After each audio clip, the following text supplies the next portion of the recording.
thank you very much. Are you all set? You all ready? Nice group. Big group.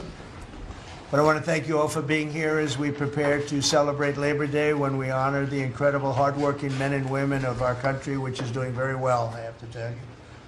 Every policy of the Trump administration is designed to lift up the American worker, promote great-paying blue-collar jobs, and to rebuild the industrial bedrock of our nation. It's also obviously for great defense. We have the greatest military in the world. We rebuilt it largely in my first term. Some of it was stupidly given away to Afghanistan. For what reason? Nobody can figure that one. But it was still a relatively small amount of what, if you compare. The concept of what they did, however, is just incredible. But the country is doing well. We're respected all over the world like never before, probably. We went to NATO, as you know, and they went from 2% to 5% of GDP. Nobody expected that, and the difference is they didn't pay the 2 and they paid the 5. So, and as you know, we are selling a tremendous amount of equipment to NATO. We're not spending any money, we're making money, but I don't want to talk about making. I want to talk about we're no longer involved with funding Ukraine, but we are involved with trying to stop the war and the killing in Ukraine. So we're selling missiles and military equipment, millions and millions, and ultimately billions of dollars to the NATO people, where I'm very friendly and we have a great relationship. But that was an amazing trip. So they're funding the entire war. We're not funding anything. I think it's an important point to make, because a lot of people don't understand that. And we will continue to do that, and we're trying to get as much as we can for them. They want the American product. The American military product is by far the best in the world, and that's what they want to get. They have lots of options, but that's what they want to get. So the factories are doubling up and tripling up, where they make the Patriots and other really, you could say, defense and offensive weapons. The wages for blue-collar workers are now rising at the fastest rate in 60 years, which is so important to all of us around this table. The average American worker has already seen a $500 wage increase this year, and there's no inflation, because there's been decreases, tremendous decreases, with thanks to Doug and Chris and some of the people, the great job they've done with energy. Thank you very much. And Chris, thank you very much. I see you down close to $60 a barrel, and you'll be breaking that pretty soon. And that has a huge impact. So we have groceries are down. Energy is way down. Energy is way down. It was $4 and $5 for a gallon of gas. Think of that, for gasoline. And now it's probably $2.25. There are some places it's $2. It broke $2 at a couple of locations in the South. In places like California, where they charge such high taxes, it's higher, but it's still much lower than what it was a year ago. So energy's way down. Groceries are way down. Eggs are way down. Thank you very much, Madam Secretary. You've done a great job. Appreciate it. When we came in, the eggs were through the roof. They were 4 times higher than they've ever been. And my first question from you people were, what are you going to do with eggs? I said, what's the problem with eggs? That was caused by Biden, or whoever was operating the auto pen actually caused it, I guess, because I don't think he knew too much about eggs. Factories are booming compared to before I took office. Domestic auto production is going to be, it's going to be so thrilling in 2 years when you see the numbers, because they're building plants all over the country. They're all coming in because of tariffs. They don't want to pay the tariffs. And if they build their plant here, they don't pay the tariffs. And they're pouring into our country, and you know about AI and you know about but the auto plants, that's the good old-fashioned stuff that I love. The auto plants are pouring into the United States of America. They're coming from Mexico, they're coming from Canada, and they're coming from Europe, all over Europe. And it's been pretty amazing. So factories are booming. And when they actually open, right now they're booming in terms of construction. This is something given to me by Mark Zuckerberg. And you'll see this is AI now. I never understood. I said, well, because I built shopping centers, and for $50 million, you can build a very nice shopping center So I never understood when they said 50 billion for a plant. I said, what the hell kind of a plant is that? But when you look at this, you understand why it's 50 billion. So this is one he's building in Louisiana. That's Meta, Facebook, as people understand it to be. But look at that. That's the size of Manhattan. So that's superimposed over the island of Manhattan. It takes up a big part of Manhattan. I think they say 81% of Manhattan. So these are big things, and they're going up. A lot of them are going up now. I don't know that big. Actually, Mark is building 4 of them, and others are building similar places. And when these things open up, I'll tell you what, our country, we're leading China now in AI, substantially leading China.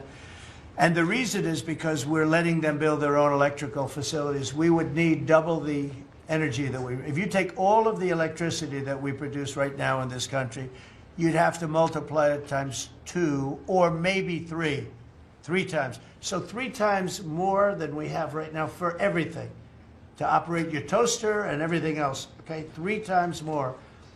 And the way we are able to succeed, because China goes out and builds these massive plants. They're right now building 58 coal, in this case, almost all coal-fired plants. And coal is back with this country too, by the way. You know, there's a reason they use it, because it's good. It works for them. And we call it clean coal. We don't call it coal. We call it clean, even very clean coal. But we have coal going up. We have nuclear going up. Nuclear is very much in vogue now. It's safe and inexpensive and great. We don't allow windmills. We're not allowing any windmills to go up. I mean, unless there's a legal situation where somebody committed to it a long time ago, we don't allow windmills. And we don't want the solar panels that I was speaking with the secretary about, because they take up, you know, thousands of acres of our farmland. You see these big, ugly patches of black plastic that comes from China. And the solar is, you know, I like solar in some ways, but for firing up your big plants, it doesn't work. It's very unstable. To make sure, like our Section 3, when you receive HUD funding, that you are given opportunities for the most vulnerable Americans that you serve to have work, to have opportunities to work, to have work requirements. Work requirements are not a bad word. That's a great word. Time limits is a great word. To incentivize people, able-bodied, able-minded people to work. And I believe that we are, under your leadership, sir, changing that conversation in America to where working is an honorable thing. And Secretary Wright talked about revitalization. Revitalization means to bring new life. And I believe we're bringing new life to America, Mr. President, through work and through all the jobs that people are doing around this table. And with the One Big Beautiful Bill, the most extensive tax break in American history, opportunity zones are now made permanent. And you know how passionate I am, and you are too, sir, about opportunity zones.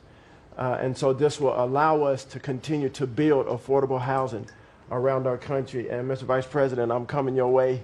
I'm coming to Columbus later this week and to see how we can continue to build affordable housing in our country with opportunity zones. And you know, 1 million people, Mr. President, were lifted out of poverty because of opportunity zones. $90 billion of private money was invested in opportunity zones, urban, tribal, and rural. And now that they've been made permanent, we're looking for millions more to be lifted out of poverty, $100 billion to be invested, hundreds of thousands of jobs to be created, hundreds of thousands of units of housing to come online. And so, sir, I sit here very excited about the future of this country. I'm very proud to be at this table, humbled to do so. And HUD, we're on a good path. So thank you for all your support and helping us, sir. Thank you very much. God bless. And I want to give credit to Tim Scott, great senator from a place called South Carolina that we love, right?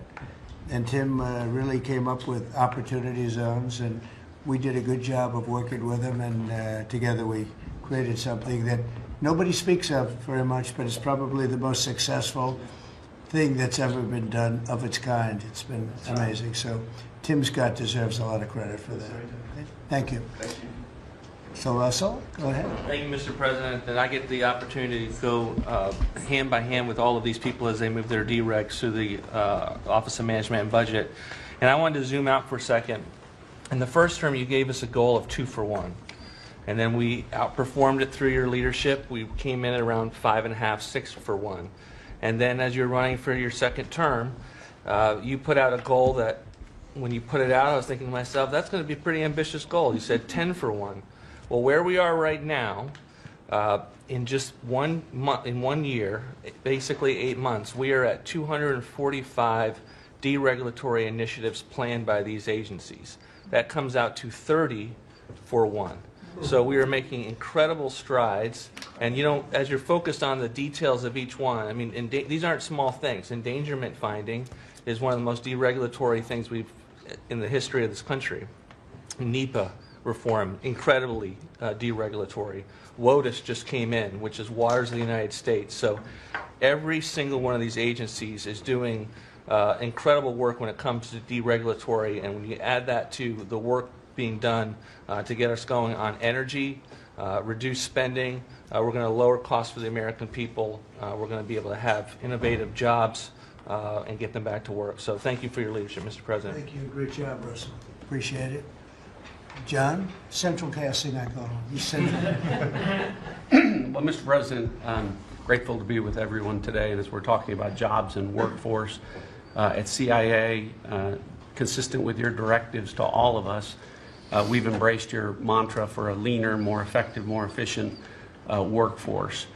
But at CIA, Mr. President, we had an additional challenge because, as you know, at times our workforce had been misdirected. Its focus put on political narratives, some that even worked against you and always worked against the American people. I heard about that. But under your leadership and your direction, we have been focused back on the core mission of what CIA is supposed to be doing, which is to provide you and this entire incredible team around the table with a decisive strategic advantage in accomplishing your goals. And your success in that regard, the examples are clear and many. With regard to Iran, everyone knows that our DoD partners executed that mission flawlessly. But flawless military operations are subject to flawless intelligence. And as you know, Mr. President, CIA was the backbone in terms of its intelligence operations in providing that flawless execution that allowed you and your team to obliterate Iranian nuclear facilities and set back a nuclear program by years. Likewise, with regard to your ability to prevent and to preempt wars between India and Pakistan, between Armenia and Azerbaijan, between Rwanda and the Democratic Republic of Congo. In all those cases, CIA intelligence supported you and your entire team in making that possible. It's not just you, it's folks around this table, Secretary Bessent, Secretary Lucknick, Trade Representative Greer, and their great successful negotiations on trade and tariffs, again, was a CIA workforce working to enable them to accomplish your goals. So as we roll into Labor Day, I tell you that the CIA workforce at the Trump CIA is grateful to be focused on what it's supposed to be, which is helping you prevent and end wars and to make America safer. Thank you very much. You've been really fantastic, but I'm not surprised. I've known John a long time. I'm not surprised at all. Thank you very much. Steve, please.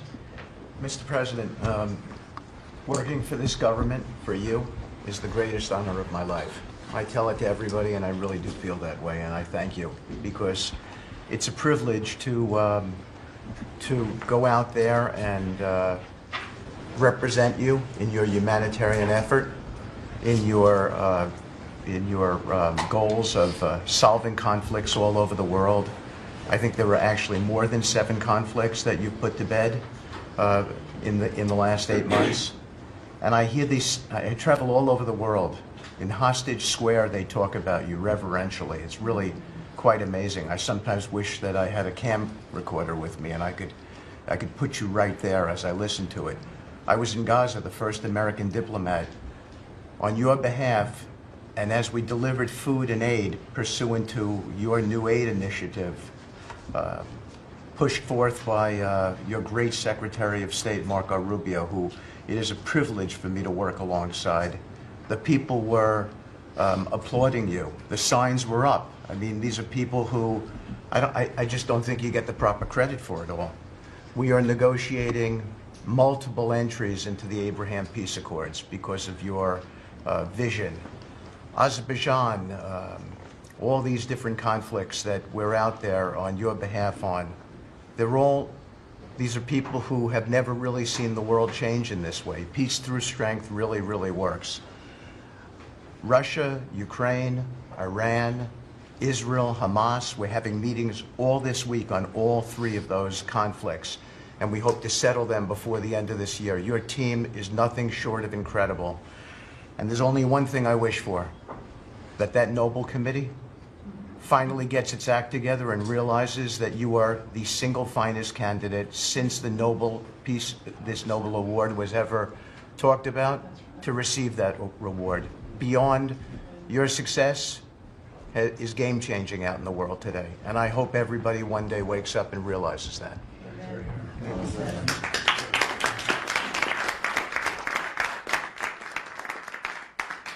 Thank you, Steve. Jameson, please. Mr. President, I like to think of Labor Day as the Trump trade policy day, because everyone around this table and everyone listening knows that one of the major reasons why American workers and organized labor voted for you is because of your trade policy and the policies you've had and advocated for 40 years or more. You have reset global trade policy in the past few months, and it shows that it's been working for American workers. When you look at President Biden, in the last quarter of 2024, median weekly earnings fell 2.1%. In the first quarter of your term, they went up 3.3%. And that's why we're doing the trade policy we're doing. It's to help the workers of the United States of America. And they're the best in the world, but they can't do it without a level playing field. And you have flipped the script. For many years, the other countries had high tariffs and high non-tariff barriers, while we were open to all of their labor and services and goods and capital. You flipped it. Now we have the tariffs, and they have lowered theirs and the non-tariff barriers. And we couldn't have done it without you and the leverage you've created. So between the tariffs and the deals, the hot streak continues for the workers of America. So thank you. Thank you very much.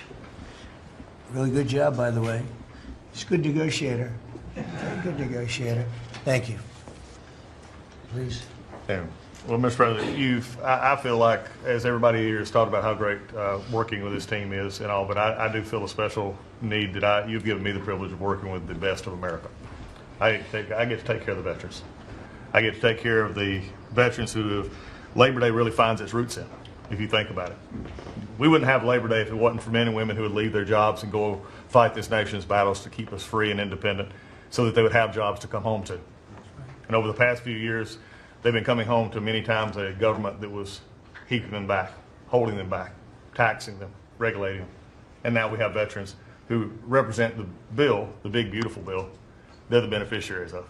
And I get to see them all the time because they're receiving the benefit, because they see the jobs, they see the care that they're being given. And these veterans can look at their country with pride, knowing that we're taking care of them, just like you told me to do. When your only statement you said to me, I asked you what to do, you said, go take care of my veterans. Well, that's what we're doing. One of the other things we're doing right now is, for many of you, I love to hear how you're deregulating everything, and I've worked from Congress and worked with many of you before. I get to do the same thing with the largest bureaucratic organization in the government. We're deregulating from the inside. And it's amazing to me because we have such a powerful workforce at the VA who really want to do good, but yet they kept tripping themselves up. They kept making their own, they'd take one step forward and put a regulation in that put them 3 steps back, and it always hurt our veterans at the end. We're taking that away. We're making community care again, Mr. President. We talked about this yesterday. We're making community care a part of our direct care system. So if a veteran wants to get into the community, they have our direct care, and they also have the ability to go into the community. Something that the previous administration decided they wanted to keep everybody inside because they thought it was a fiefdom they were building. I'm telling you, we're not building a fiefdom at the VA. We're trying to take care of a service organization that takes care of veterans. So how do we do that? We made best medical interest, where a doctor can send a veteran to the community a lot quicker without having to worry about miles and time logged and wait times. Just get them the help they need. We've actually expanded out, and it's made a difference in this regulation, and also unleashed a workforce that is now free of the collective bargaining agreements and other things that have kept them from being able to do the job of national security that they've been intended to. I'm actually giving them the benefit of the doubt to actually go be the workers that they're called to be, and that's what Labor Day is about. The VA is going to have the best workers. But just to let you know how that's working out, wait times at our hospital are going down because we're getting them into our hospitals or into community care. And then one for you, Mr. President, you heard about this a lot, and that was backlogs. At the backlog, when I first came in, I've said this before, in February we had over 260,000 backlog. That means over 125 days of not getting an answer. In just a little over 4.5 months, we've dropped that over 100,000. We're under 150 and heading down to historic lows. We'll be within the next month lower than any time under the previous administration at all. That means our veterans are getting the help they need. So when you look at it this way, we've opened new facilities. We've put new facilities in places where workers can get to. We've expanded out hours, over 1 million extra hours, so veterans, younger veterans in particular, can get off of work and bring themselves and get their appointments in after hours or on Saturdays. That's what it means to be in the Trump administration. That's what it means to take care of veterans. That's what it means for Labor Day. Because you can't forget the ones who fought for us to be on this table today. And it's all because of what you've done and the progress that we've made. Well, you've done a tremendous job, and I hear it all the time. We have a 93% approval rating at the VA now. And you know what it was before? It was like horrible. So thank you very much. Mr. President, there's been some conversation about the Pete and Bobby challenge. I would just note that I don't think Pete or Bobby could hold these sticks for 2.5 hours. Exactly. If they want that to be the challenge, so be it. But I think 50 pull-ups and 100 push-ups might be easy compared to the. You didn't have this problem with Biden. It was in and out very quickly. So kudos on Labor Day to the audio team that's holding the sticks. But Mr. President, it's pretty great to celebrate Labor Day with a builder who loves labor, who loves the men and women who have built this country, the people that sweat, that have great skills, they have grit. They do the dirty jobs of America that have made this country great, and you know them very well because you have worked with them. The great Trump projects have come from the very men and women we're going into this weekend to celebrate. We all want to claim Labor Day in our departments, but I'm going to claim this at DOT because, you know, roads, bridges, pipelines, shipbuilding, rail, passenger, and freight all fall under the great men and women who wear boots and make this country wonderful. And at DOT, we don't want to have the Congress spend money. We want to take the money that Congress gives us and actually deploy it and put these men and women to work building the great projects of this country. That you said, the big, beautiful projects that connect this country. And that's why we have got rid of the DEI. We've got rid of the green. We've done what we can to streamline the regulation to move these projects faster. Time is money. And time has been money. Even Democrats agree now that it takes too long to go through the regulatory process. So we're going to move these projects faster, putting the great American worker back to work. I want to make a quick comment. We've all probably talked about this horrific accident in Florida. And I appreciate the help of Christy and Marco on this very issue. But in May, we said, listen, it's a safety issue if you can't proficiently speak the English language. And we gave states a little over a month to comply. And Washington, California, and New Mexico have refused to comply. And by the way, this individual in Florida received a CDL from Washington, from California, and received a speeding ticket after our rule went into place, and they didn't stop him. And had they taken him out of service, he wouldn't have been in Florida, and we would have 3 beautiful people alive today. And I make that point because it's the work that maybe no one sees that then shines a light when horrific things happen, but also that your cabinet works together and teams up to make a difference for the American people. Real quickly, so we have a safety mission at DOT. I don't know that you'd think of the transit unions in the greatest cities of the country, New York maybe being one of them, that support us, but they do, because the violence in the subways and on our buses across the country, the transit workers are the ones who take the most abuse. And they're grateful for the mission of everybody around this table fighting to make their communities safer. So I appreciate everyone's help on that. But the transit unions love the effort that all of us have put in together. One quick FAA. We are about to put out a request for proposals for a big, beautiful bill. We got build. We got $12.5 billion in the big, beautiful bill. We need more, but this is a great start. I expect the middle till the later part of July we'll be through the process to bring the proposed integrators to you for selection, so we're looking forward to that. We will have the most, I'm learning from you, this is going to be the greatest contract ever crafted in the federal government for this build for air traffic control. Really, it's innovative, and we have unique tools at FAA. It's going to be a great contract. Bobby left me out of the windmill conversation, Bobby, so there was a study done in the last administration that said if you build windmills 1.2 miles, within 1.2 miles from a roadway, it can mess up the automation and technology on a car. Same thing 1.2 miles from rail. The last administration buried that report, Mr. President. And so now what we've said is, what we're going to do is say, listen, I'm sorry, it is a safety risk to build windmills this close to roads. By the way, they want to build them by roads and by rail. We're going to say no more. It is a safety risk, and we have a report to show that. And just real quick. Good idea. That's great. Good team effort. I wasn't invited to the party, but I'm still going to throw in the party. Maybe next time, Bobby. One last thing. We have this Mars to Moon mission at NASA. No, Moon to Mars mission. Sorry about that. But sometimes people think that space doesn't matter to them.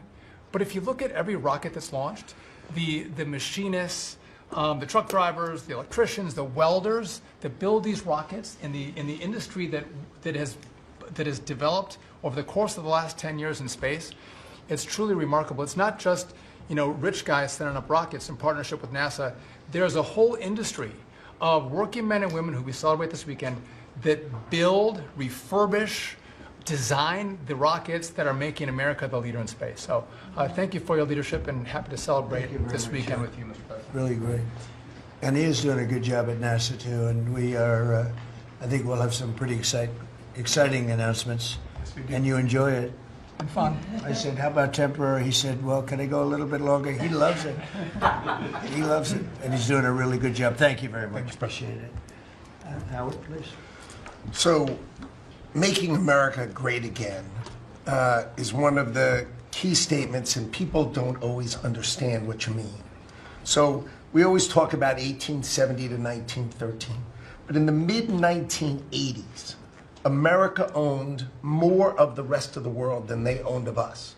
We owned $140 billion of the rest of the world net of what they owned of us. And when you came into office this time, the rest of the world owned $24 trillion more of our assets than we owned of theirs. And so when people argue with you about, the trade deficit is nothing, the trade deficit sends 1.2 trillion of our dollars to them. And what do they do with it? They buy the great America. Because when we learned in college, what we learned was that if you keep printing these dollars, they're supposed to devalue. But the problem is we're too smart. We invented the light bulb, the transistor, the GPU, so they keep buying us. And the only president ever to understand that, you understood it in the 80s and the 90s, and I used to see you on TV and you'd say, God, what are these people doing? And finally we've changed it. So let's go over what we changed. So Japan and Korea, they're never going to open their markets to us. So we've negotiated $900 billion that they're giving you to invest in national and economic security in America. The European Union, the second largest economy, $20 trillion. And all the experts said you'd never get a deal done with them.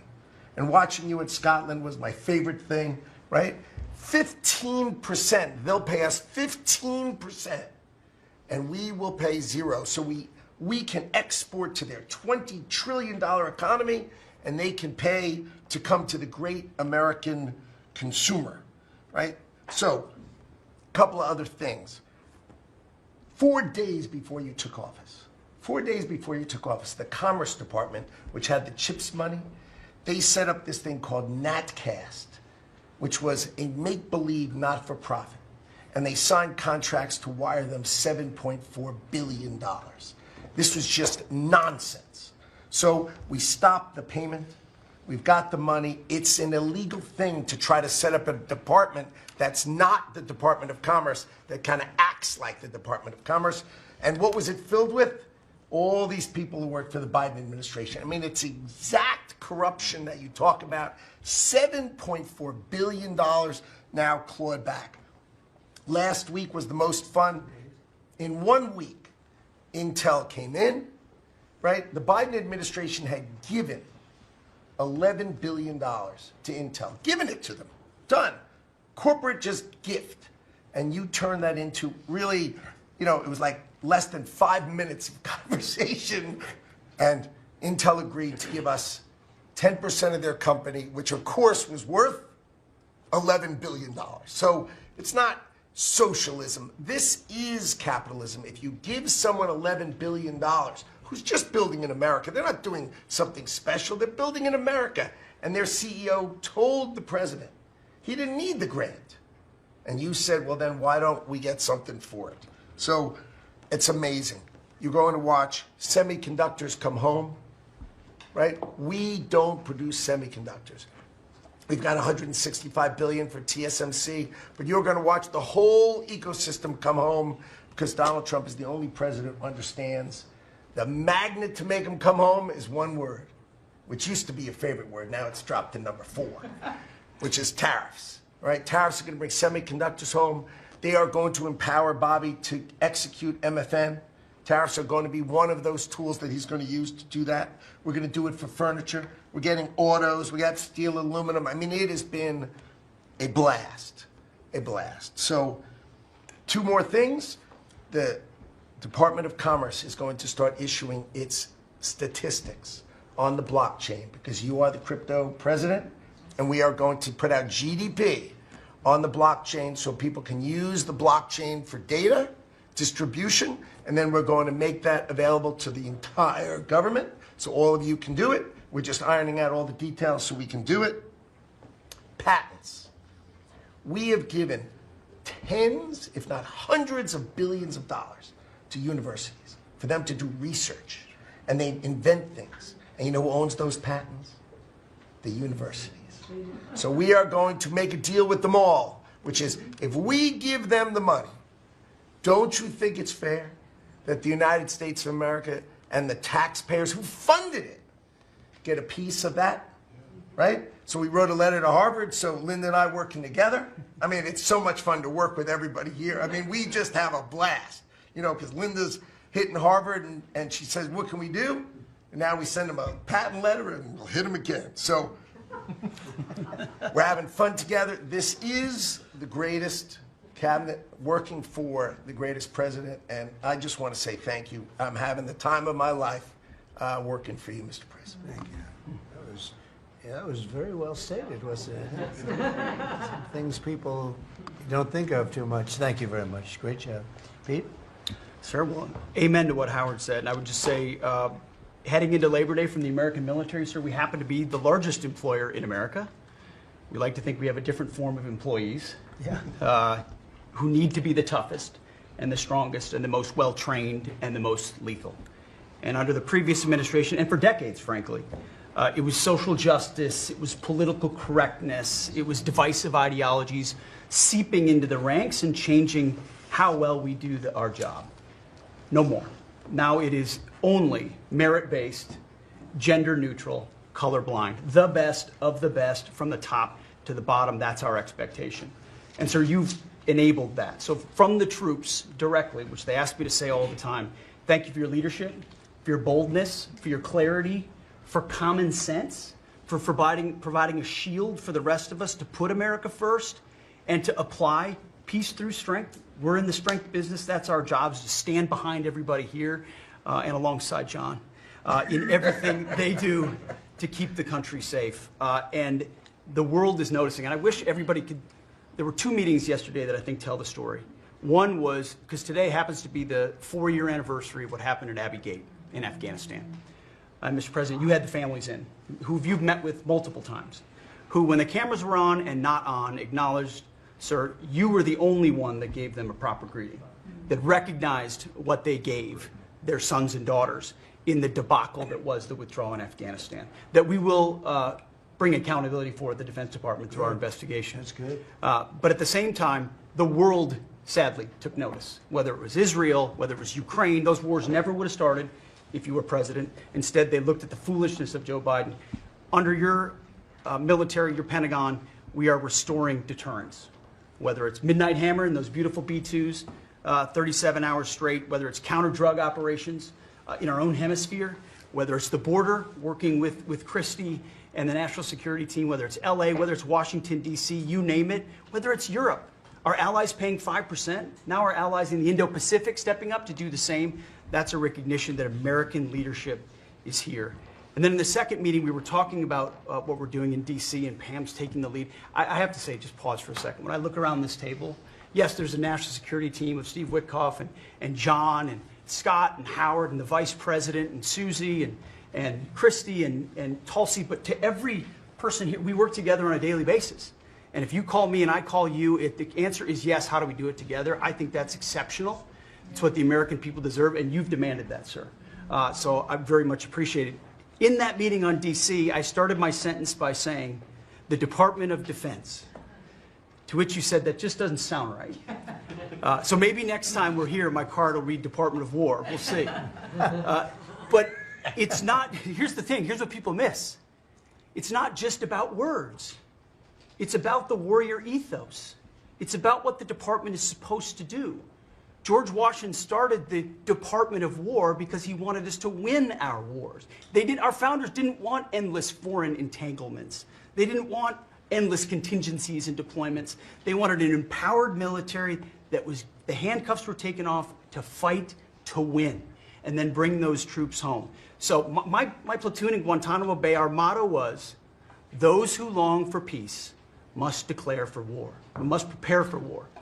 We don't want war, we don't seek it. You are the peace president, sir. Because we are strong, our enemies know what we will do. And so whether it's Secretary of War or Secretary of Defense, that warrior ethos is changing. We're going back to basics. Our drill instructors can be drill instructors again, sir. So from the minute of the tactical of standards to the strategic of B-2 bombers, we're focused on what matters. Had a meeting yesterday on Golden Dome for America, which is on track to deliver strategically for the American people. Munitions and the Deputy Secretary making sure our stockpiles are overflowing. That's our job. I'm an honor to be a part of it, sir. Thank you for your leadership. That's great. I think I like Department of War better, but we'll make that decision, right?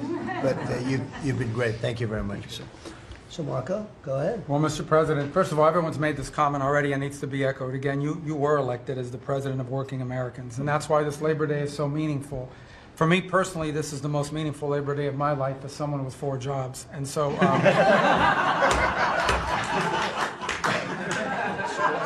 it's true. And, but on the point of, you made it very clear from the outset, even in foreign policy, everything we did has to be pro-American. It has to make America stronger or safer or more prosperous. And there's just a few things I want to touch to because it involves your team under your leadership making it happen. The first is, for the first time in the modern era, we are truly on offense against organized cartels that are pumping poison, killer poison, into our cities. And that's a team effort. It's Christie's team, it's Pete's team, it's Pam's team, and obviously it's under your leadership. And by the way, we're getting incredible economic international cooperation. Countries just in the last week, Ecuador, Paraguay, Guyana, Trinidad, today Argentina, all joining us or trying to be helpful in advancing this. And this just, one thing is we're going to stop drugs from coming in and we're having record seizures, but another thing is to build an international coalition against the scourge on the international stage. The second is mass migration, illegal mass migration, which is dangerous for the country but harmful for American workers. What's happening on the border is essential, but it's not just what's happening on the border. And again, Christy and her team have been essential in this. We have countries all over the world that are actually helping us, whether it's through safe third country agreements, whether through it's stopping the migration flow from coming here in the first place. Incredible international cooperation. You've redefined our border. It's no longer just our physical border. We are doing things ahead of time to prevent this from happening and getting cooperations from countries that we've never seen before. And last, I would say, and Steve touched upon this, who, by the way, is doing a phenomenal job. Steve is both a great negotiator and he's also a nice guy, which are 2 tough things to pull off together. But it's incredible. But we both work for the peacemaker in chief. Think about it, how fortunate we are as Americans to have a president who's made peace a priority. And just since the last time we've met, there was a war going on in Cambodia and Thailand. Between Cambodia and Thailand. The president just picks up the phone and tells them to stop fighting, and within 72 hours the fighting had stopped. you know, there's no other leader in the world that could have done it. And the fact that you were willing to spend time to do that and to make it happen is, of course, essential. And then the war that didn't happen because of Azerbaijan and Armenia coming here to sign that peace deal, which is historic in so many countries. You know, many countries said, "Oh, that's never going to happen. It isn't possible." And it occurred, Mr. President, because of your leadership. And then on a point of personal privilege, I wasn't even going to raise it. I haven't even talked to you about this. It's a little controversial, but I think I need to bring it up at this time of year. This thing about people getting married on Saturdays during college football season is a scourge, Mr. President. It's dividing families. And I don't know if we can have an executive order on this.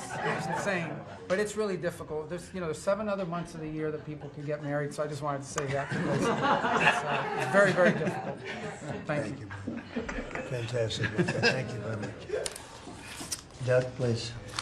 Well, Mr. President, you've heard from around the table how people are grateful to have an opportunity to be part of this team, have an opportunity to work for you, and have an opportunity to serve the American people. And I would say as we head into this Labor Day, the thing that really differentiates you and your leadership and everybody around this table is one word, and that's respect. Because this is a group of people that respect our farmers and ranchers. We respect the people that are in law enforcement. That's a huge change. Respecting the people that are in uniform, respecting our veterans, respecting our shrimp fishermen. I mean, whoever it is in this country, people that are building our roads. This whole group embodies that sense of respect. And when we start with that, then who benefits? We come up with policies that help those people. And what have you done? You've led an opportunity for us to have the lower taxes, way lower deregulation, record amounts of investment that's coming into this country. We're going to be seeing lower interest rates. All of those things coming together is a gift to the working people. The policies are lifting everybody up. There's 140 million Americans that get up and go every day and drive to work. They commute. And one of the most obscene things of the prior administration was their energy policies was creating a hidden tax on those people. The poorer you were, usually the further you had to drive because you couldn't afford the housing if you were working at a hotel, if you were working in a service industry. We were taxing them. A hidden tax on them was the high cost of energy. You were perhaps one of the only leaders in the world that understood the connection between peace abroad and prosperity at home was directly connected to energy policy. You came in and said, we're going to sell energy to our friends and allies. We're going to bring prosperity at home through policies here by having lower energy prices. And we're going to stop funding wars abroad with energy policies that help their adversaries and hurt us. You said we're going to sell energy to our friends and allies. And with the work that Jameson and Howard and Scott and everyone has done on these trade deals, we're going to have an opportunity to have a renaissance in American energy, selling energy to the world, which is going to help bring peace abroad. But the real key thing in closing I want to say is 2 things. One has to do with the U.S. Park Police. That's the group here in Washington, D.C. They're the oldest uniform law enforcement group in the nation. You coming out and visiting with them in person before they went out on the surge. Not only are carjackings down, muggings down, homicides down, everything down, morale is through the roof. Just like Pete saw, we've got record people signing up to want to be part of our military. You have breathed life back into the profession of law enforcement. Your respect for law enforcement is so incredible. It's making a difference. And then us giving them the tools. On a lighter note for everybody here, one of the rules that under President Trump we were able to change for the U.S. Park Police was they could do a pursuit. I was shocked to find out when we were talking to them, like, oh, you pull somebody over and they just drive away and you can't pursue them? I mean, and they said, no, we can't. They said, all rules. We got that rule changed in 24 hours because of President Trump's leadership. The next night, they had so much fun. They pulled people over. They started to take off. They chased them. They stopped them. And then the bad guys, some of these were in cars that had stolen plates. So they take the plate off. They steal them off somebody else's car. They know that the plate doesn't match. They know they're doing this thing. The bad guys in the car said, What, you're not supposed to chase us. Like, you're breaking the rules. The bad guys are telling us, no, we're back in action. So it's like, and so the morale is high. They all wanted to say thank you to you. Yesterday, you announced increasing the number of U.S. Park Police that we're going to hire. This is the group that protects not only our sacred monuments of democracy here, but also the Statue of Liberty and the Golden Gate. This is a great group. But on behalf of all law enforcement, we say thank you. And as Chris Wright was talking about electricity, I want to close with that. We've solved amazing things in 7 months, but the big challenge we have against the remaining is, solving Iran's nuclear Bing, that was an existential threat. China beating us in the AI arms race, that's an existential threat. We finally have a president who talks about it. You talked about it in your opening remarks. You've signed executive orders. You understand that essentially we used to say hundreds of years ago, people started saying that knowledge is power. But now, for the first time in history, we can take electricity and we can convert it into intelligence. So it's flipped. It's no longer knowledge is power. Power is also knowledge. And while we're ahead on the technology, we're way behind China on the amount of electricity they're bringing online. And your strong position to support affordable, reliable energy using our nation's resources, including those across the Department of Interior, bringing back coal mining, bringing back mining, bringing back timber. All the industries that have been killed in this country are coming back to life because of you. And with your leadership, we have a chance to not only win the AI arms race, but actually dominate it the way we're dominating in other things. So thank you, Mr. President. Thank you very much. And we're leading that race right now by a lot. And we're going to keep the electricity coming. You know, in China, they do it very quickly. They have one person that says, do it, and that's it. But essentially, we have one person that says, do it. And we've given that order, and the job they've done has been amazing. And I want to thank again, Lee, what you're doing in that regard is so important.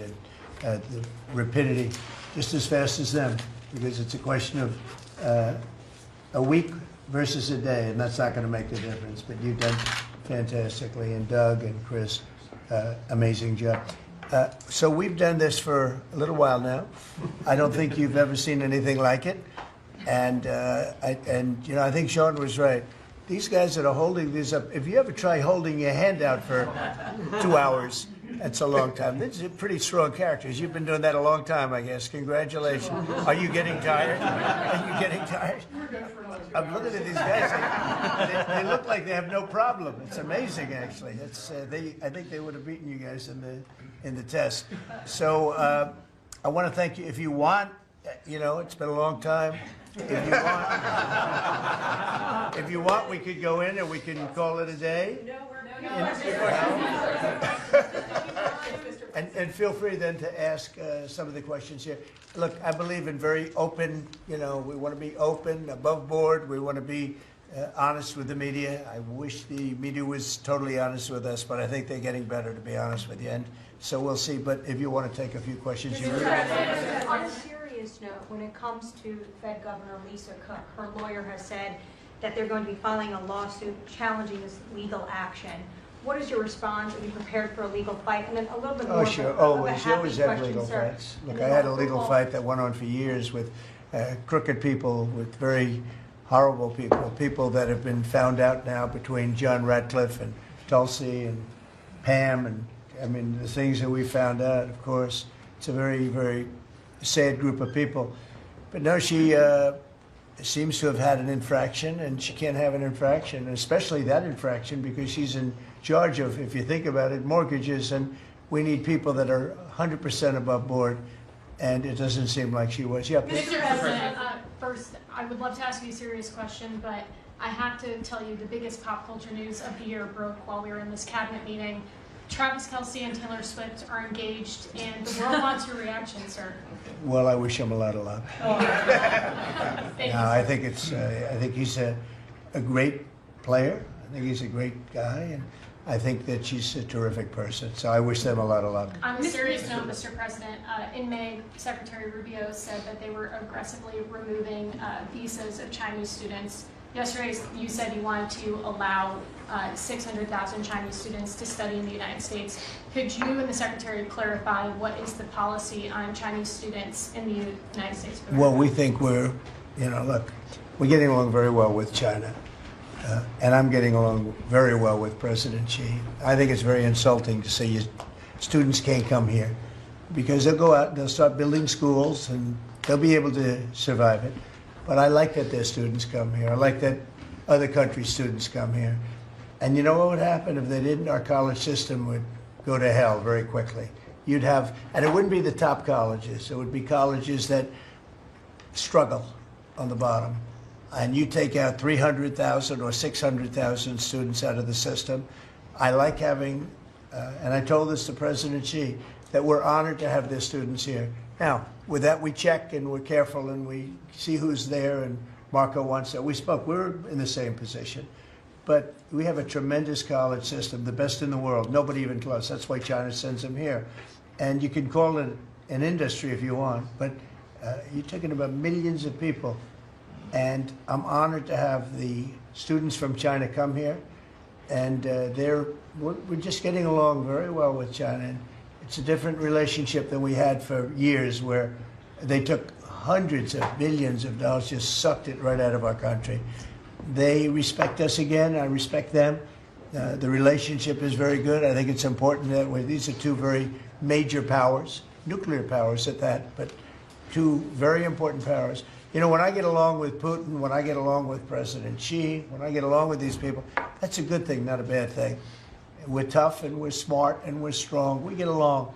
It's a lot better than not getting along. You had somebody in here before. The war should have never started with Ukraine and Russia. It would have never started. And Putin said that himself. President Putin said that himself. So we want to see college students come in from countries. There are some countries that we can't necessarily say that. These are places that have ideologies that we can't live with. So there are some areas, some countries that we can't say that. But we're honored to have the students come here. Please. Yeah, please. Yesterday you said that within 2 to 3 weeks we have a pretty good conclusive end to the war in Gaza. What did you mean by that? And could you tell us on what? In the war in Gaza? You said What about it? You said in 2 to 3 weeks we would have a conclusive end, a pretty good conclusive. There's no conclusive. It's been going on for a long time.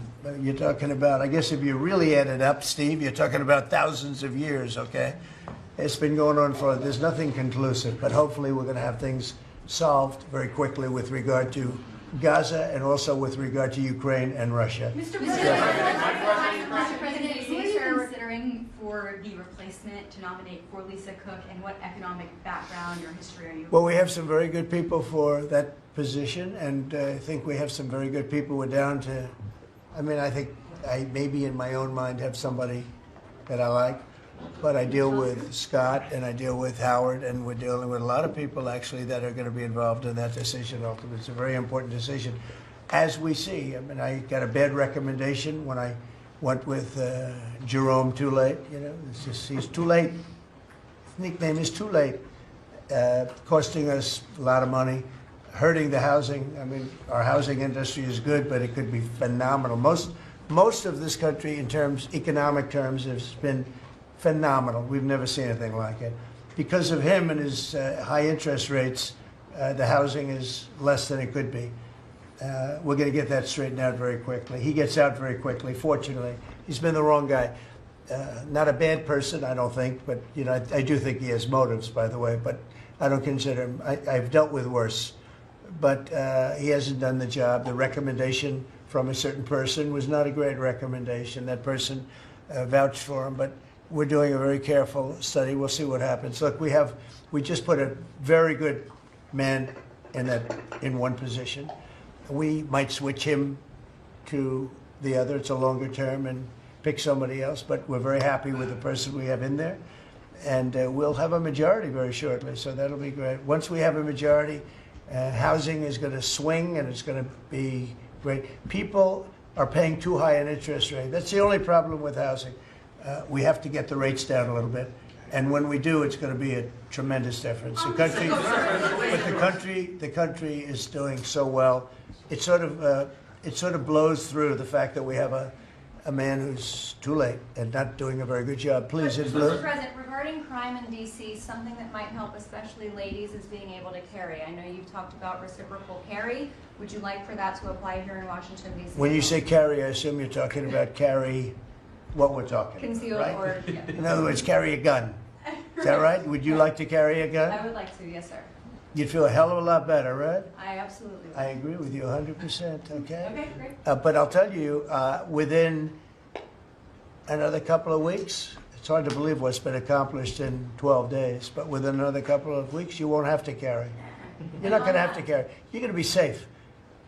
People are safe now. The turn has gone fast. I knew it was going to go fast, but this turn has gone really fast. And within a month or two, this is going to be one of the safest places in the country. I have no doubt about it. And we'll do an extension. We'll work with Congress, or I could declare an emergency, but I don't think that's going to be necessary. And We'll to work with that, Congress. you've got- We're going to be working with Congress. I spoke with our great speaker, and I will be speaking to John Thune, and we're getting tremendous support from Congress, especially maybe here. Everybody wants to see our capital be great. Could say be great again. You know, it's such a beautiful place, but if you have crime, nothing looks beautiful. So, but you won't need to carry a gun, but if you do, Well, I would like to It's gonna be have your the choice. option, just in case. well, a lot Sir, of people feel that. Also in other blue cities, you've got Karen Bass in Los Angeles, Brandon Johnson in Chicago. It seems to be very popular here, the fact that people can walk around, go to restaurants, shop, not Yeah. have to worry about their safety. If blue city mayors oppose those efforts in their cities, do you anticipate that Democrat voters are going to take it out on them at the ballot? I think so. I think that crime is going to be a big thing. And we are the party, the Republicans are the party that wants to stop crime. We're against crime. The Democrats like crime. I don't know why. I mean, we talk about common sense. I think I got elected on talking about common sense. The border, we have to have a wall. We don't want transgender for everybody. We don't, as I said before, we don't want to have men playing in women's sports. I mean, you see the difference. Weightlifting. Take a look at weightlifting. Take a look at long distance running, where a runner came in 5 hours and 14 minutes ahead of another runner, both champions. One male, one. It's not fair. It's demeaning to women. It's so bad. But they have another one, and I think this is the beauty of them all: crime. They're against crime prevention. You can't do that. You can't do that. And I think to myself, I say, is there some game? You know, they're smart people. Is there anybody that could cheat like that in elections is smart, okay? And there's never been in history anybody that could cheat like that. They're smart. They're brilliant in many ways. I say, is there some trick to this? When they say, Trump is in Washington, D.C., stopping crime. He's a dictator. And people are being mugged like your brilliant associate here. I don't know how you're alive. I mean, based on that story, you got very lucky. He didn't just go, all he had to do is this, right? And, you know, it's pretty amazing. So we have something. I think we have two things. I think what Bobby was talking about with respect to drug prices is unbeatable. Nobody else could have done it but us. And I think that crime. I think crime will be the big subject of the midterms and will be the big subject of the next election. Think of it. They are, instead of saying, Trump's right about crime, it's really bad in Chicago. You have a guy in Illinois, the governor of Illinois, saying that crime has been much better in Chicago recently, and Trump is a dictator. And most people say, if you call him a dictator, if he stops crime, he can be whatever he wants. I'm not a dictator, by the way, but he can be whatever he wants. I think it's going to be a big subject for the midterms, and I think the Republicans are going to do really well. They called it a trap. This Democrat consultant, they said, he's put him in a trap again, because these are all traps. You know, 80-20, but they're not 80-20. They're almost 100-0, all these issues. But I would say that crime is stronger than men playing in women's sports. I think it's stronger than transgender for everybody. You know, it's transgender for everybody, according to them. It's stronger. Of course, this is the cause of it, open borders. Open borders gave us a lot of this crime. So, you know, so they're sort of on an equal footing, I guess. But crime is going to be a very big subject. And you know what he should do if he was smart? Illinois or New York, if they want, or Gavin Newsom, they should call me and they should say, you know, we've got a problem. You know, we could solve with this team, different players, but work the same way, because you'd leave them here. You don't want to take them out and let it go to hell. Everybody's so happy in Washington. I bet you walked over here today and you had no fear. Nobody has any fear anymore for the last 12 days. But it would be so smart. Gavin Newsom called me up, say, you know what, we have a big problem. We have the Olympics coming up. We want to do well. We have tremendous problems on crime and other things, and would love some help. Chicago in particular, maybe right now. I mean, it's a disaster. It's a disaster. We could solve their problem in, it's bigger than this, let's say 2 months, okay? Working with their police. I know their police very well. I have a big project in Chicago. I was so proud of it. It's the best site in Chicago. I got it. Nobody else got it. I was happy as hell. That was when I was a real estate guy, and I got it. The Sun Times site, they call it. And I built a building. It's a great building. And I'm so embarrassed when I see the kind of crime stats coming out there. So embarrassed. And if I were a governor, a Democrat governor, or mayor, or anybody having to do, I'd call up President Trump. I'd say, President Trump, we need your help. We saw what you've done in D.C. in a period of 12 days. This is 12 days. We haven't even started. This is going to be so safe. It's going to be the safest place on earth. And we'll do the same thing in Chicago. But I'd like to be asked, as opposed to just going in and doing it. Because, you know, when you go in and do it, then they start screaming, oh, he shouldn't be here. We don't need him. We're doing so well. And then the better we do, they take credit for it. So it's really pretty unfair. Mr. President, Yes, go on ahead. crime, for a lot of victims like myself, a big concern is long-term sustainability. Can you share with the American public about your plan in ensuring that DC is safe in the long term? Longer term, yeah. Well, it's a great question. Number one, we want to stay there for longer than 30 days, as you know. We have an absolute mandate, and I can extend it, but I'd rather not have to declare a national emergency because by that time, I mean, right now there's not an emergency. We've done, as you sort of said yourself, it feels like a different world. We've got under arrest and prosecution, and we've thrown out, taken some, and we're in the process of taking hundreds out of our country that shouldn't be here. And these are hardcore professional criminals. They were born to be criminals, in my opinion, but they're seriously bad people. Murderers, drug dealers, you know them all. You see them all as you walk beautifully to work, and every once in a while somebody puts a gun to your head, because that's what happened in your case. We're getting a lot of them out of the country. We're putting a lot of them in prison because we're afraid to bring them out of the country. They could come back. You know, as good as we're doing, they could come back. We don't want them back. And that's going to solve a lot of it. We also think there should be a presence here for long enough. We should also work with our police department because you have very good police here. Very good. We're working very well with them, by the way. And we have to work together for a while. We have some people that are very tough and very strong working with the police. They're going to be able to handle it. And you know what? If it gets a little bit bad, a little bit, just a little bit, I'll bring them back in and we'll straighten it out and we'll make it perfect. You're going to be so safe in the city. And you're going to have the city beautified. We're going to be giving out, we're working with Clark, as you know, construction. They're the biggest. They're working with me also. We're building a beautiful ballroom for the White House. They've been after it for 150 years, employs a lot of people. It's going to be as beautiful a ballroom as has ever been built. And Clark is the big builder in this city. They've done, I guess, a majority of the good work, the big work. And we're working with them on the beautification, the fixing up of the roads, the fixing up of the medians, between the roads, so cars don't wrap into each other. They wrap into. I have one piece sitting on the ground for weeks. This was a year ago when I had to come in, unfortunately, for fake court cases. And I looked at the condition. We have it fixed up a lot right now. You know, the tents are removed and a lot of things have taken place. But I'd come into this city and I'd say, boy, does it look bad. The filth on the roads, the medians were broken and always laying down and nobody would fix them and all of that. Well, we're going to have new medians. We're going to have a nice topping put on the road. We're not going to rip the roads apart and start a construction project that lasts for 2.5 years as they rebuild the road, which they don't have to do.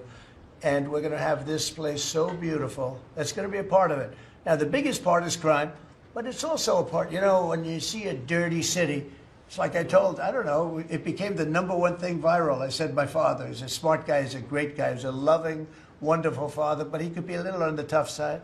He told me that, son, when you walk into a restaurant and you see a dirty, filthy door going into the restaurant, don't go there because the kitchen's dirty also. When they see a dirty Capitol, the rest of the world, they lose a lot of respect for our country. This Capitol is going to be so beautiful.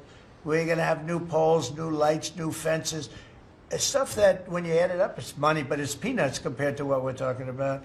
And we're also going to have great safety. Mr. President, I wanted to ask you on crime and also a question on foreign policy. that maybe other officials can weigh in into. And on crime, Iris shared her story, and you mentioned, you know, people going. That was a terrible story, because I'm just amazed she's here.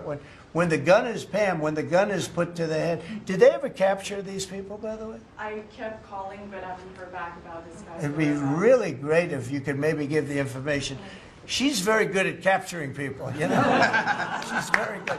If you could give that information to Pam, would be great. Would you do that? Yes, Wouldn't you'd love to see them? I would assume you'd like to see them captured. For sure. You can't. You just can't. For years. Yeah, take a good look at that. So Go ahead. So go ahead. Just a few weeks ago, I was out to dinner with my husband, and you know we're taking the metro back, and then we get attacked on the metro. They're throwing things. Some teenagers, you know, they're throwing liquid at us. Oh, they're throwing things. They throw. How about where they chop down the granite curbs and the concrete curbs? But the granite curbs so expensive. You know, those granite curbs, nobody uses them because they're so expensive. And you see a guy chopping them and handing out big chunks of them like a brick, because they couldn't get in because people were stopping them from walking out. A little bit unusual when you're walking with a bag of bricks. Generally speaking, Sean, that's not a good sign. Right? That's not a good sign. But they now come in with hammers. They can disguise a hammer, and they start pounding the concrete and the granite, and they hand out chunks. And those people take those chunks and start throwing them at cops. Or they stand on the top of bridges and they drop them down into the windshield of your car, and you get killed running into a light pole. It's those days are over. I wanted to ask you, Governor Hochul, Kathy Hochul, said that she spoke to you on the phone, and you said you might send National Guard troops to New York. You mentioned that. So will you? I'd love to do it if she'd like. I get along with Kathy. If she'd like to do that, I would do it. See, look, New York has difficulty, like other, and I don't want to make this bite. I want to make this like friendly, but the places we're talking about happen to be virtually all Democrat-run. Now, take a look at your 25 places that are most troubled.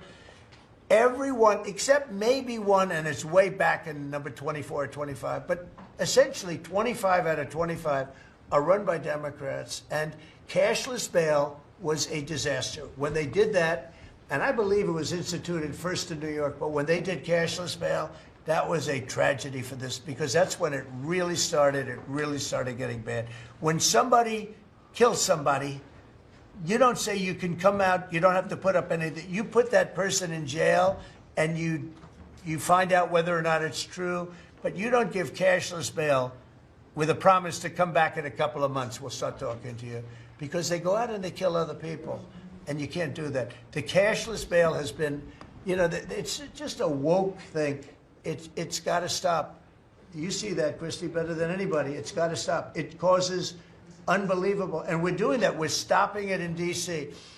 I would love to have the governor of Illinois call me and say, look, we have a problem in Chicago. We will stop that problem in Chicago in 2 months, maybe less, 2 months. We'll stop it. These are tough cookies we have working for us. These are tough cookies. These are not politically correct soldiers. That I won't go into definitions of what that means, but these are not politically correct soldiers. These are rough guys. I watched it last night. I see it. I saw them the other day when we went down and we spent some time together with them. These are tough cookies. These are not people that you're going to laugh at and spit in their face and they're not going to do anything about it. And these people, they're afraid. These gang members who are bad people too. These are bad. These are just bad people. Ours are bad, but they're bad in a good sense, right? You don't understand that, Scott. And we can solve Chicago in 2 months. Now, then, as per your statement before, we have to keep it going, and we'll be able to keep it going. The first thing you have to do is get it down. We are very close to being at that position in D.C., and within a month, we will be, within a month from when we started, which is quicker than I thought. You're going to feel very, very safe. I think you feel very safe right now. But I would love it to have these governors, mayors call me and say, we'd like to invite you into our community because we have a problem and you can handle the problem and we can't. One other thing, sanctuary cities, they should be terminated. They're sanctuary for criminals. They're safety and security for criminals. They are very, very bad. And all of these places have big sanctuary cities, and all they're doing is protecting criminals. Okay.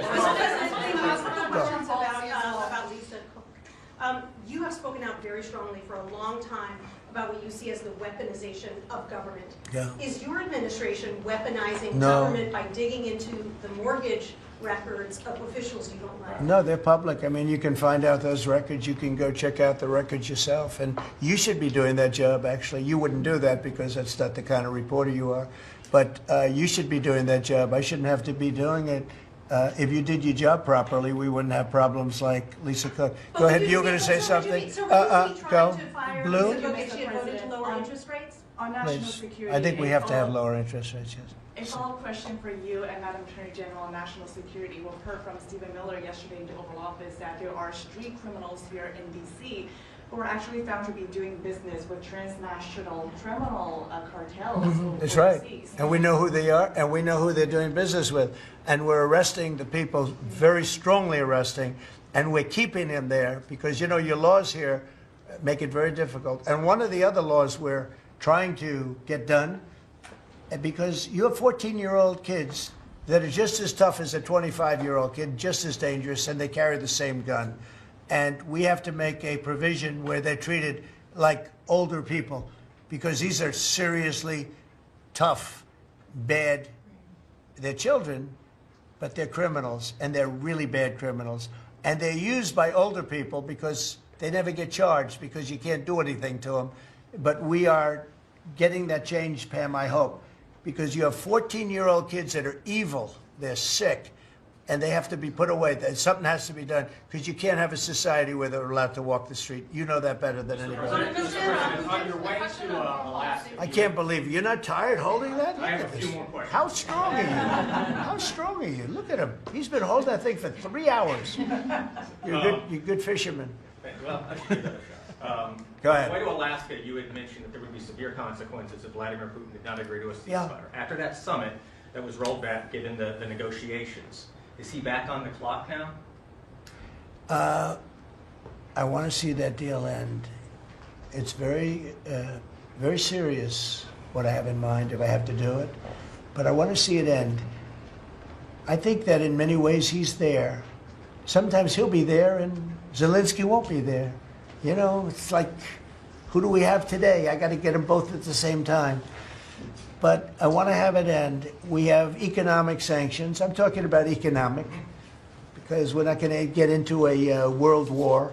I'll tell you what, in my opinion, if I didn't win this race, Ukraine could have ended up in a world war. We're not going to end up in a world war anymore, but it would have ended up possibly in a world war. That would have been they were ready to trot. But just like India and Pakistan, we're going to end up in a nuclear war if I didn't stop them. You know, it's sort of strange. I saw they were fighting. Then I saw 7 jets were shot down. I said, that's not good. That's a lot of jets, you know. $150 million planes were shot down. A lot of them, 7, maybe more than that. They didn't even report the real number. I'm talking to a very terrific man, Modi of India. And I say, what's going on with you in Pakistan? Then I'm talking to Pakistan on trade. I said, what's going on with you in India? And the hatred was tremendous. Now, this has been going on for a hell of a long time, like sometimes with different names for hundreds of years. But I said, what's going on? I said, I don't want to make a trade deal. No, we want to make a trade deal. I said, no, I don't want to make a trade deal with you. You're going to have a nuclear war. You guys are going to end up in a nuclear war.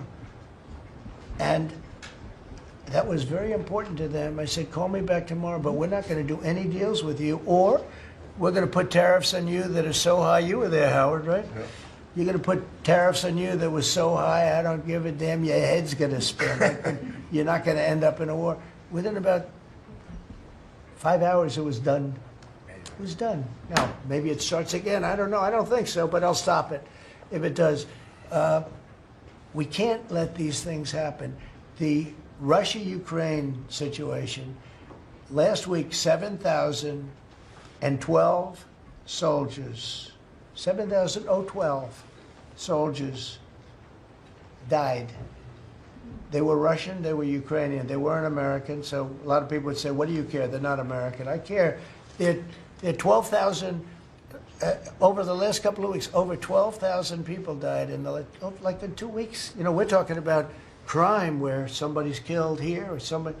Think of it. You have your son leaving Russia, leaving Ukraine, their little house, wherever they live with their parents. They're waving goodbye, just like our parents would wave goodbye. And they're waving goodbye, son. And then a week later, his head's blown off in a stupid war by a drone, a whole new form of military problem. So, no, I'd like it to stop. I want to get it to stop. And it will not be a world war, but it'll be an economic war. And an economic war is going to be bad. And it's going to be bad for Russia, and I don't want that. Now, I have to also see, because not everybody, you know, Zelensky's not exactly innocent either, okay? You know, it takes two people to tango. And I say it all the time. You got to get them together. I get along with Zelensky now, but we have a much different relationship because now we're not paying any money to Ukraine. You know, stop that. We're paying money to ourselves. What's happening is NATO is buying all of the equipment and paying in full. But even with that, forget about that. I want to get it stopped because it's a lot of lives that are being lost. Every week it's 7,000, 5,000, 6,000. I get the reports and I see battlefields. I'd rather not see them. And you know, you read about Gettysburg. You read about Gettysburg and you see, you know, those 600,000 people, but in that war in particular was really bad, like 150,000 or something, just dead body. I'm seeing the same. I see pictures. I see satellite pictures of heads over here, arms over here, legs over here. And this is like a modern age. It's no different than the worst wars that I've ever seen.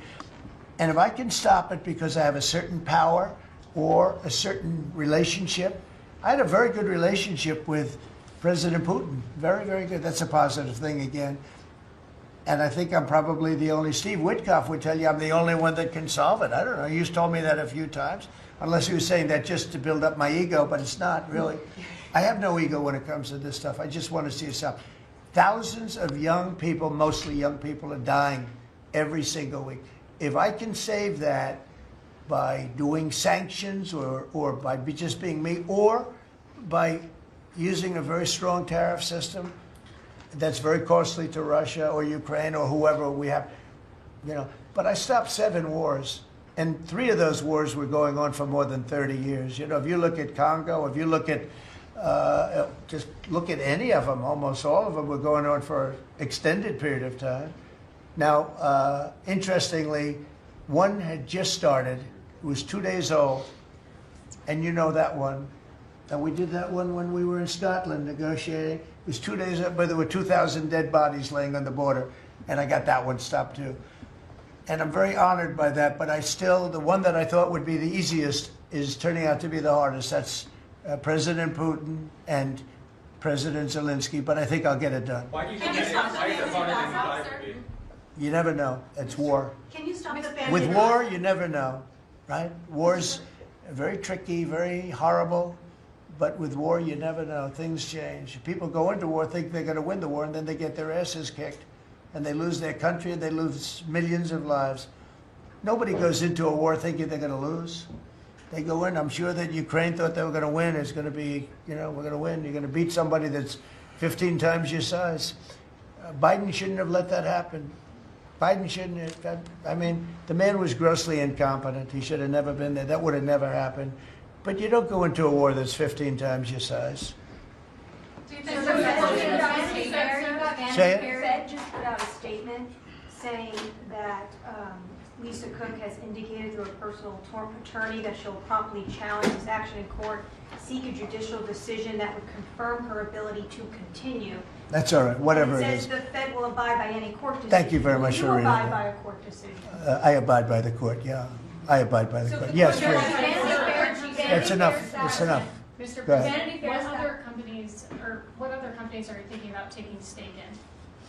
Well, you know, we didn't take a stake in the sense that it was reported. Everyone said, I bought a stake in Intel. No, I got it for free. I said I was with the, is that correct statement? Howard was there. Absolutely correct. Scott knew all about it. They came in, a man was charged with something by a very good person, Senator Cotton made some statements about the gentleman that was running Intel.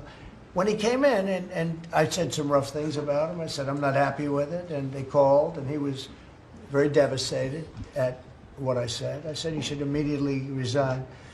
And he came to see me, and I was very impressed by him, actually. And he made a mistake, or factors happened where something like this could have taken place. In the meantime, his board was staying by him. And I said to him, and took about, I would say, less than 45 seconds.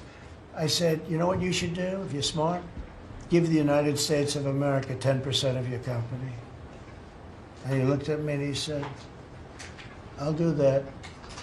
I said, I just made $11 billion for the United States. And we made the deal. I didn't pay, we didn't write a check.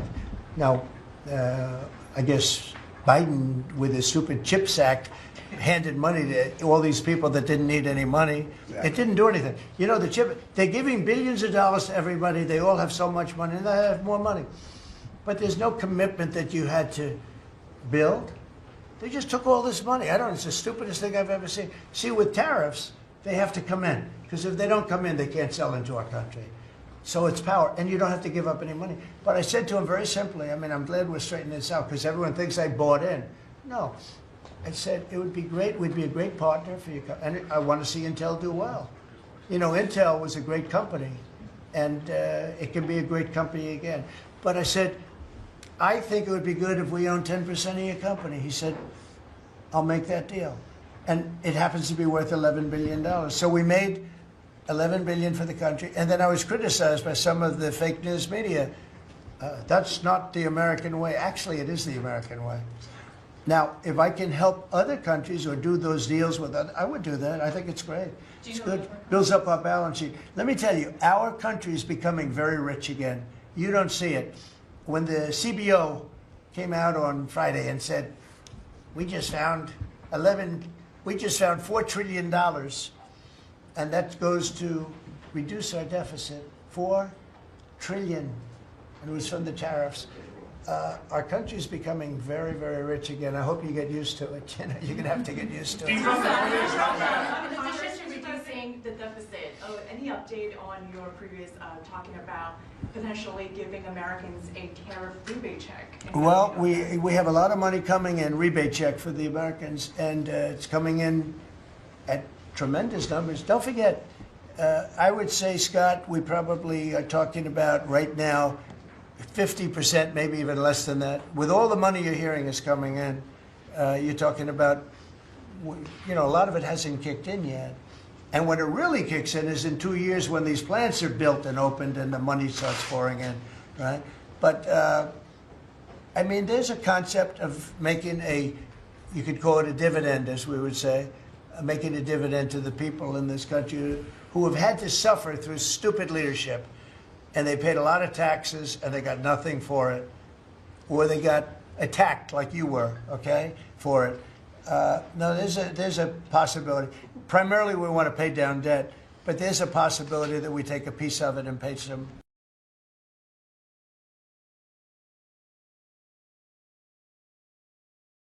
This past weekend, Sergei Lavrov was saying that Putin will not sign a peace deal with Zelensky because Russia views him as illegitimate. Just wondering if the Russians have been relaying this to your team, if they view Zelensky, as a leader worth signing a peace deal with, if they will. Doesn't matter what they say. Steve can answer, but I can answer too. Doesn't matter what they say. Everybody's posturing. It's all bullshit, okay? Everybody's posturing. Steve, do you have a different answer? I agree with you, sir. In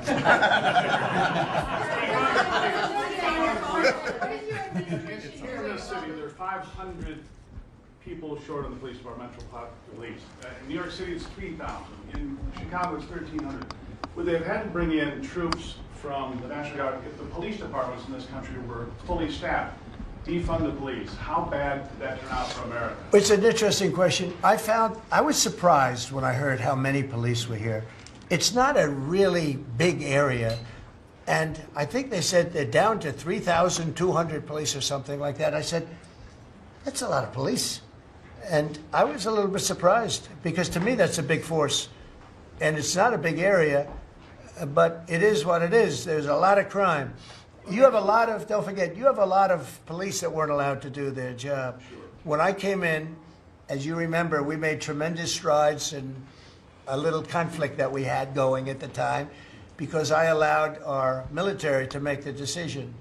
I said, you can make any decision you want. I gave it to the colonels in the field. I gave it to the captains in the field. You remember that, where everything went through Biden, meaning one of the people, and everything went through Obama before him. Everything went through. They had to make the decision as to whether or not to attack the Taliban. So they'd find 30 people together. They'd call up Washington, and they'd go to a political hack who knew nothing about it. My first night, I got that same call. Like, they called me, and they said, we have I got a call at 3 o'clock in the morning because I listened to their system, and they were calling me, and they were asking me whether or not they could attack a group of people having to do with you-know-what war I'm talking about. And I said, I know nothing about this. Wait a minute. And then I said, who is he? Let me speak to the people calling. They're calling from Afghanistan. And I said, let me speak to the people. I want to speak to them. And it was a colonel. I said, where'd you go to school, Colonel? I went to West Point, sir. Were you a good student? I was, sir. I was a very good student.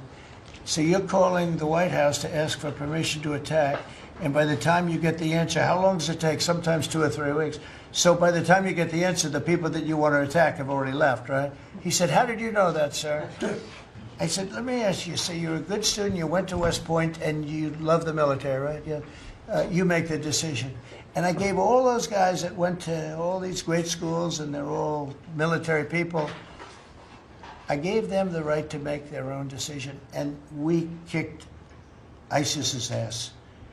Don't forget, ISIS was supposed to be, was supposed to take 5 years to terminate them, and we had a man named Raisin Kane, who happens to have done the whole thing in Iran.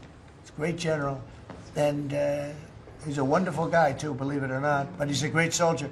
We let them do their work, and we defeated ISIS. We defeated everybody. Every fight that we had militarily that I had, I won. And I let these great soldiers do some make a mistake, I guess. But like this colonel, I'll never forget it. Where did you go to school? I went to West Point, sir. I did ask him a question. I like good students as opposed to bad students. He said, I was a good student, sir. And I said, you do what's necessary. And, you know, I don't want to sound overly vicious, but he wiped out the entire group of very bad people that want to kill us. So you have to let them do their job. In Washington, they're not allowed to do their job, okay? They're not allowed. You have great police. You have great police, but they're not allowed. Hello. Go ahead.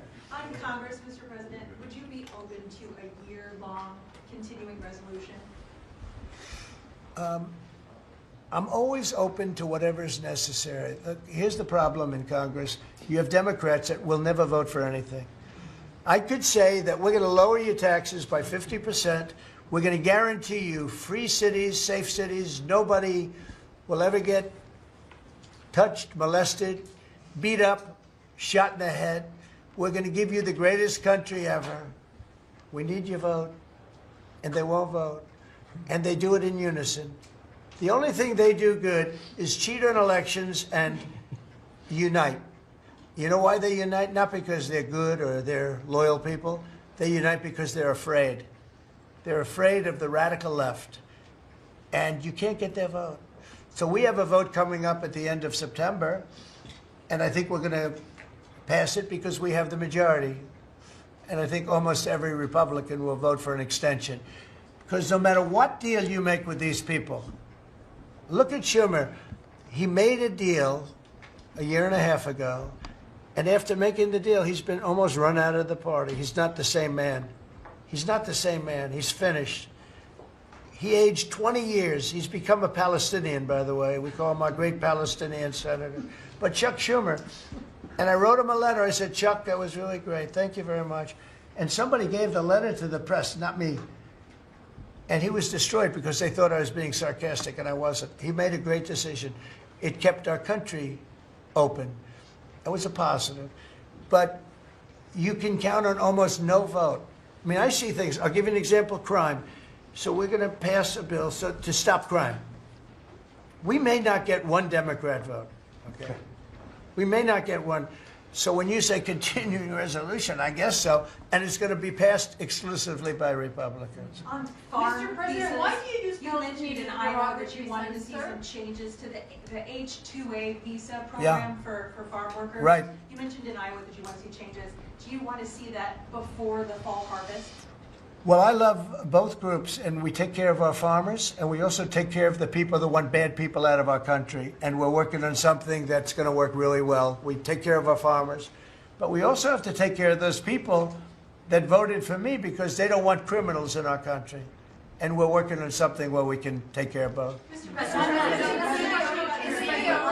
you were talking about the CBO report that two of your cabinet members were talking about. I remember back on Liberation Day, many of us reporters covered your detractors, people saying that it was going to explode the deficit and therefore explode the debt.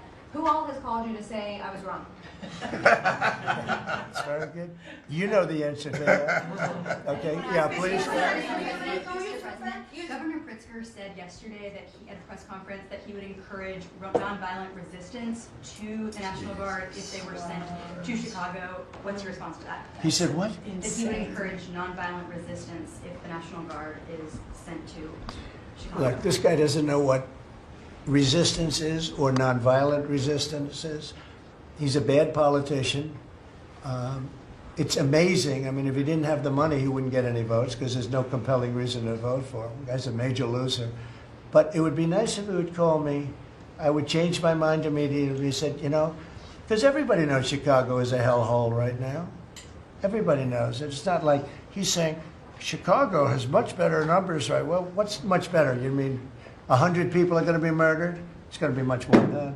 So I would have much more respect for Pritzker if he'd call me up and say, I have a problem. Can you help me fix it? I would be so happy to do it. I don't love, not that I don't have the right to do anything I want to do. I'm the President of the United States. If I think our country's in danger, and it is in danger in these cities, I can do it. No problem going in and solving, you know, his difficulties. But it would be nice if they'd call and they'd say, would you do it? And we do it in conjunction. Now, we work very well with the police because we naturally get along with the police. So the police and us work really well together, whether the mayor is opposed or whether, I mean, you have a really rotten mayor there too. He's got a 6% approval rating in Chicago. And I see black women wearing a red MAGA hat last night on television. Please let the president come in. My son was attacked. You have a force of black women. They're like only Trump. They want Trump to come in. And you see them, they're all over the place in Chicago because they're afraid to go out and they don't want their son or their daughter killed, just like your parents didn't want you killed. And we have a tremendous, look, it's not about winning elections because we want to have nice, fair elections. It's not politics. We want to see a safe country. You have people that want to see a safe country, and they're great people. You have great people in Chicago. The mayor is at 6% approval. He's an incompetent man. He should have never been put in a position like that. He can't handle it. You have an incompetent governor there. You have an incompetent governor in California, Gavin. I know him very well. He's incompetent. He's a nice guy, looks good. Hi, everybody. How you doing? He's got some strange hand action going. I don't know what the hell his problem is. It's a little weird, to be honest. There's a little something shaky going on there. But, you know, all he has to do is call me and say, we have the Olympics coming up. We want to make it really good and safe. And I'll put some really good, great American patriots in there, and you won't have any problems. Don't forget, it's loaded up with some stone-cold killers, some really bad people, some people that were just born to be bad. They're criminals, bad criminals, dangerous. And we can solve the problem for them very quickly. Okay, you know what I think? I think this. You have not had this happen for 4 years. You sat and you'd ask one question to Biden, and it was always the ice cream question, right?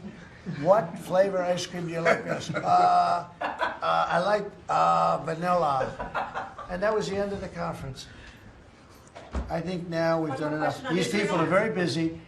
I want to just thank, this is the greatest, this has never been done before. First of all, a cabinet meeting was sacred. You'd never let the fake news media in. But the fake news media isn't all fake. It's, a lot of it is, but it's not all. I think it's a great thing. I think maybe it's going to be done in the future. I hope it's going to be done. But you really get the word out. I mean, we had, each one of these people spoke. I think each one, if I thought one of them did badly, I would call that person out. I would say, Christy, what the heck are you doing? No, but no, seriously, you have a very talented group of people. They get along, they work along together. And there's something really nice about just, you know, the openness of what we're doing. It's government. It's an open government. That's what we are. And we haven't made too many mistakes. Maybe we'll, but we haven't made too many mistakes. We've called it right.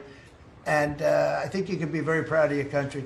We are a respected country again. We are really, right now, respected at the highest level, and we're doing great. And we're a very rich country again, very rich. And that's a good thing, because when we're rich, we can take care of poor.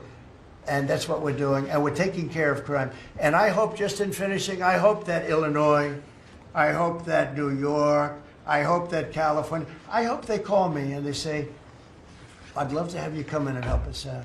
I will be a totally different person with them. I will respect them for doing it. Thank you all very much. Thank you, everybody.